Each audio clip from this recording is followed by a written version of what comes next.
বাংলাদেশের প্রধান সমুদ্র বন্দর চট্টগ্রাম বন্দর আন্তর্জাতিক বাণিজ্যের প্রাণ কেন্দ্র এবং দেশের অর্থনীতির লাইফলাইন। কর্ণফুলী নদীর মোহনায় বঙ্গোপসাগরের তীরে গড়ে ওঠা এ বন্দর কেবল বাংলাদেশের আমদানি রপ্তানির প্রধান ভরসাই নয়, বরং আঞ্চলিক বাণিজ্য ও বৈশ্বিক ভূ রাজনীতিতেও গুরুত্বপূর্ণ ভূমিকা রাখছে। ব্রিটিশ আমল থেকে যাত্রা শুরু করা এই বন্দর আজ একবিংশ শতকে আধুনিক প্রযুক্তি ও দক্ষ ব্যবস্থাপনায় দাঁড়িয়ে গেছে নতুন উচ্চতায়। বিগত ৪৮ বছরের ইতিহাসে সর্বোচ্চ হেডলিং আমরা করেছি এই ২০২৪-২৫ অর্থ বছরে। অন্তর্বর্তী সরকারের উপদেষ্টার দিক নির্দেশনা আর চেয়ারম্যানের দূরদর্শী নেতৃত্বে বিগত ১ বছরে বন্দর ব্যবস্থাপনায় এসেছে নতুন গতি। দেশের মোট আমদানি রপ্তানির প্রায় ৯০% এবং কন্টেইনার হ্যান্ডলিংয়ের ৯৮% চট্টগ্রাম বন্দরের মাধ্যমে সম্পন্ন হয়।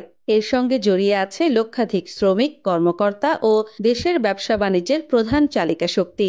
বিগত ১ বছরে চট্টগ্রাম বন্দরের সর্বক্ষেত্রে আমরা মোটামুটি একটা পজিটিভ গ্রোথ আমরা দেখছি। চট্টগ্রাম বন্দরের এই সুদীর্ঘ পথ পরিক্রমায় বিভিন্ন উত্থান পতনের মধ্যে দিয়ে আমরা চলছি। বিগত ১ বছরে অন্তর্বর্তীকালীন সরকারের সময়ে আমরা সবগুলো সূচকে বন্দরকে অগ্রগতির দিকে নিয়ে যাচ্ছি। তো সব মিলিয়ে চট্টগ্রাম বন্দরের সক্ষমতা বৃদ্ধির জন্য অনেকগুলো পদক্ষেপ আমরা গ্রহণ করেছি। ২০২৪-২৫ অর্থ বছরে বন্দরের ইতিহাসে সর্বোচ্চ কন্টেইনার ও কার্গো হ্যান্ডলিং সম্পন্ন হয়েছে। এ সময়ে ৩২,৯৬,৭৬০ TEU কন্টেইনার ও কার্গো হ্যান্ডলিং করা হয়।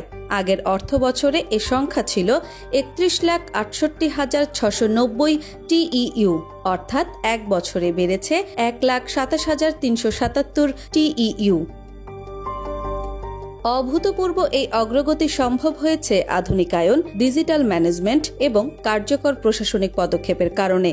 একই সঙ্গে জাহাজের গড় অপেক্ষার সময় নেমে এসেছে মাত্র ১ দিনে, যা দেশের ইতিহাসে একটি মাইল ফলক। আগে যেখানে জাহাজ সপ্তাহের পর সপ্তাহ বন্দরে অপেক্ষা করত, সেখানে এখন দ্রুত পণ্য ওঠানো নামানো সম্ভব হচ্ছে। জাহাজের অপেক্ষার সময় কমে আসায় হ্যান্ডলিং আরও সহজ হয়েছে। এর ফলে রেকর্ড পরিমাণ কন্টেইনার ও কার্গো হ্যান্ডলিং সম্ভব হয়েছে। দেশীয় ব্যবসা বাণিজ্যের পাশাপাশি চট্টগ্রাম বন্দর দিন দিন হয়ে উঠছে নির্ভরযোগ্য একটি গন্তব্য। ফলে আঞ্চলিক বাণিজ্য বাড়ানোর পাশাপাশি বাংলাদেশের রাজস্ব আয়ে যুক্ত হচ্ছে নতুন মাত্রা। আধুনিকতা, টেকসই উন্নয়ন এবং অর্থনৈতিক প্রবৃদ্ধির ধারায় নতুন মাইল ফলক অর্জন করেছে চট্টগ্রাম বন্দর।